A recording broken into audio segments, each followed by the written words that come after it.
नमस्कार, मेरा नाम अरविंद कुमार है और डाइट केंद्रों में मैं पढ़ाने के लिए इच्छुक हूँ। डाइट केंद्रों में एक प्रशिक्षक की जो भूमिका है वो अति महत्वपूर्ण है।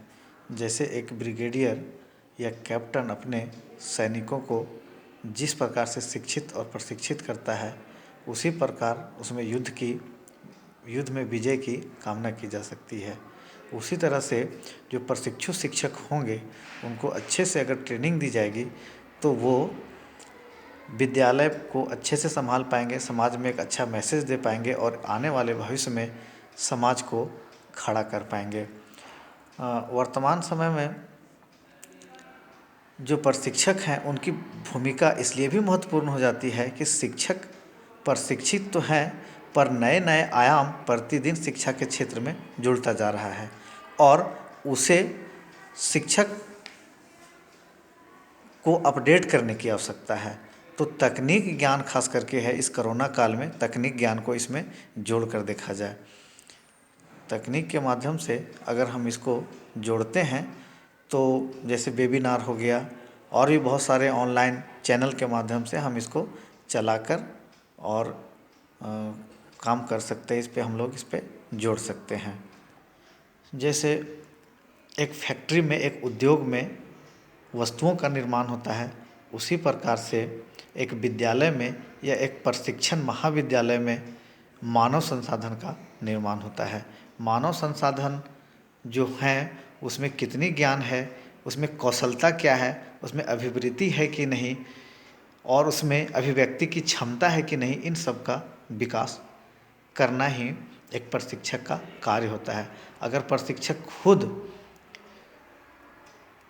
अति प्रशिक्षित हो और जुझारू हो तो वो अपने प्रशिक्षुओं को, अपने शिष्यों को उसको प्रशिक्षित कर सकता है। ज्ञान सभी के अंदर में भरा पड़ा होता है, बस आवश्यकता है उसके अंदर के ज्ञान को पहचान कर उसको प्रशिक्षित करना, काम करने के नए नए तरीकों के माध्यम से उसको प्रशिक्षित करना, ताकि कम समय में समाज में जो उपलब्धि शिक्षा के क्षेत्र में पाना है वो पाया जा सके।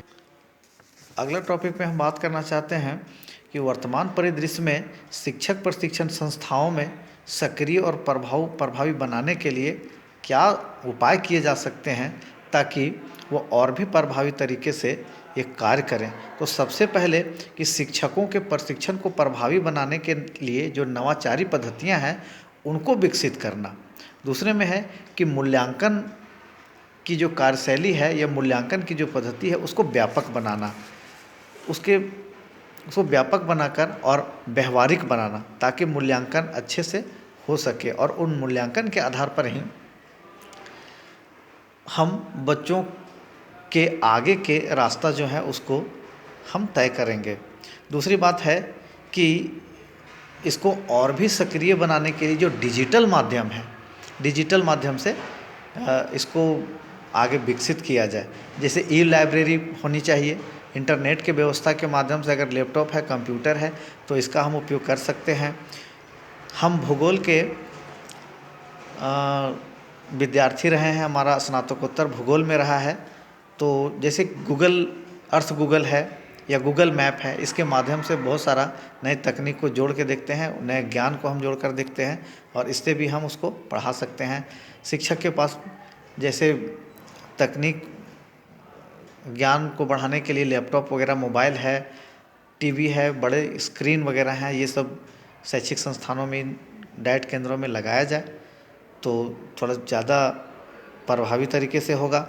दूसरी बात है कि मेरा बीपीएड है, मतलब भूगोल में स्नातक और शिक्षा शास्त्र में एमए, यानी कि एमए इन एडुकेशन, और मेरा एक और डिग्री है